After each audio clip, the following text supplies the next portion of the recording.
Good morning बच्चों।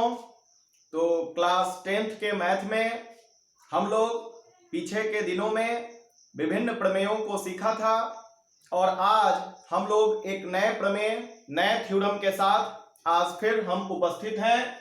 यह जो है प्रमेय 6.5 आपके एनसीईआरटी के बुक में है और इसको एसएएस समरूपता के नाम से भी जाना जाता है। इसका स्टेटमेंट है कि यदि एक त्रिभुज का एक कोण दूसरे त्रिभुज के एक कोण के बराबर तथा इन कोणों को अंतर्गत करने वाली भुजाएं समानुपाती हो तो दोनों त्रिभुज समरूप होते हैं।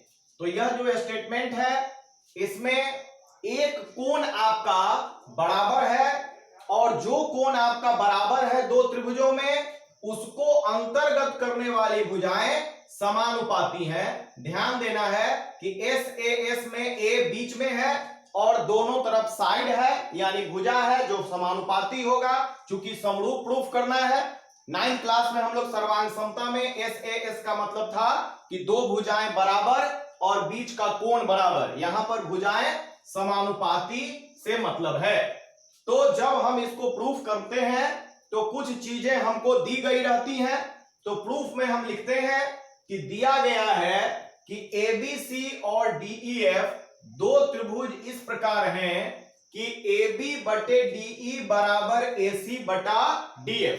यानी यहां जो AB है वह त्रिभुज DEF के DE भुजा के समानुपाती है और यहां जो त्रिभुज ABC का AC भुजा है वह त्रिभुज DEF के DF भुजा के समानुपाती है।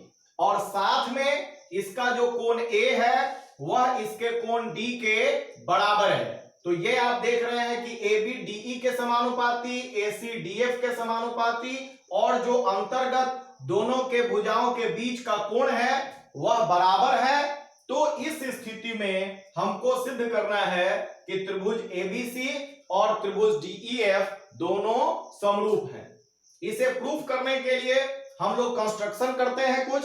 यह कंस्ट्रक्शन है कि त्रिभुज DEF के भुजा DE एवं DF से DP बराबर AB तथा DQ बराबर AC काटा।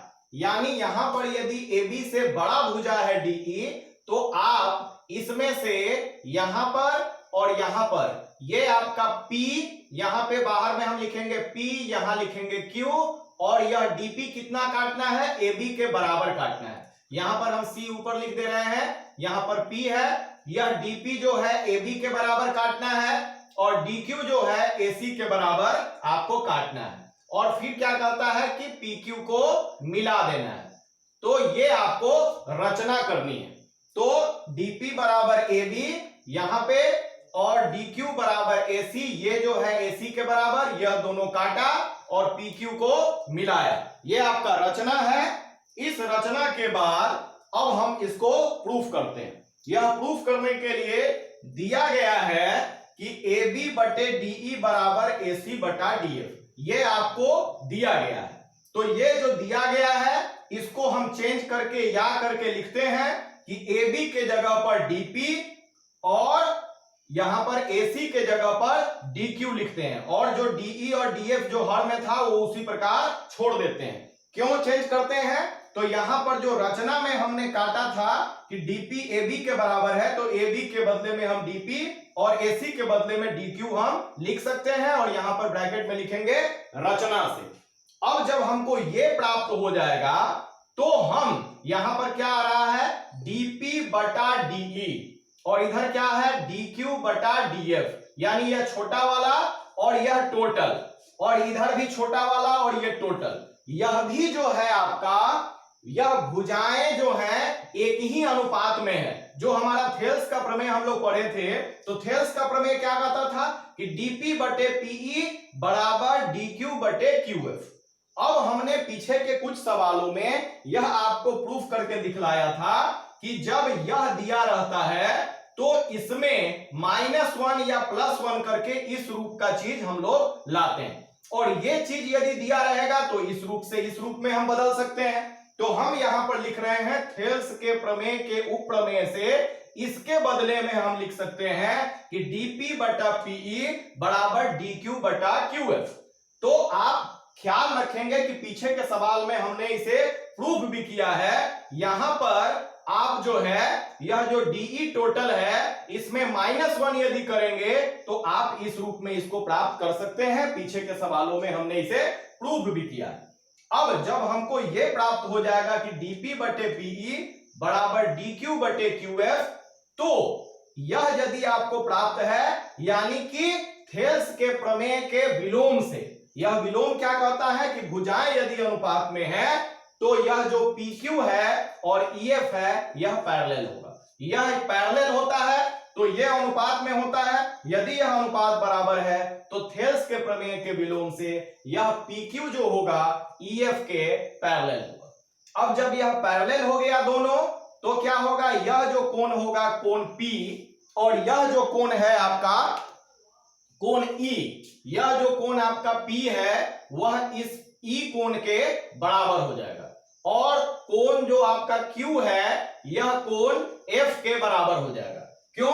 क्योंकि यह दोनों पैरेलल है तो ये कोण इसका और ये कोण इसका संगत कोण होगा। तो ये आपका संगत कोण बराबर हो गया, कोण P बराबर E और कोण Q बराबर कोण F।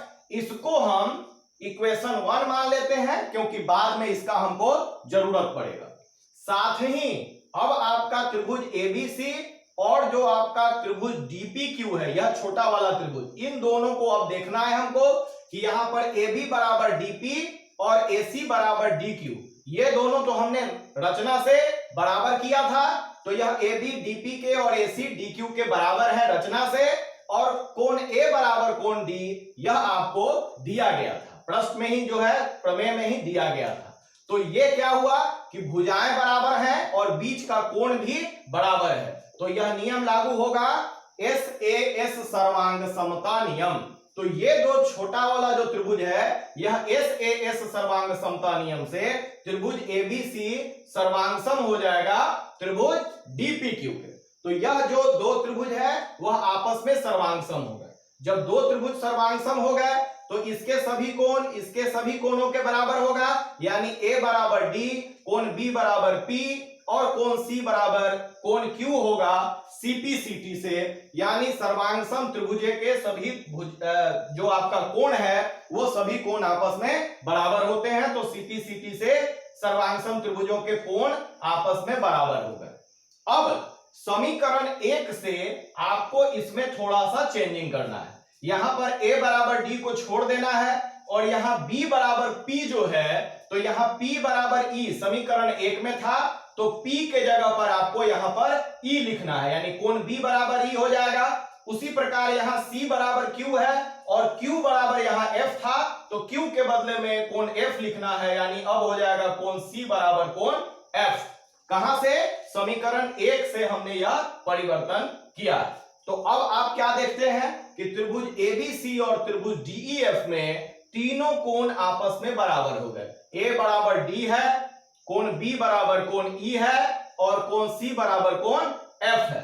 तो जब त्रिभुज दो त्रिभुजों में सभी कोण एक दूसरे के संगत कोण के जो है बराबर हो जाएंगे, तो जब यह कोण तीनों का तीनों कोण इस त्रिभुज के तीनों कोण के बराबर हो गए, तो आप पीछे जो प्रमेय पढ़े थे AAA समरूपता नियम, उस नियम के आधार पर दोनों त्रिभुज आपके समरूप हो जाएंगे। यानी अब आपका त्रिभुज ABC समरूप हो गया त्रिभुज DEF के, और ये आपका प्रूफ हो गया।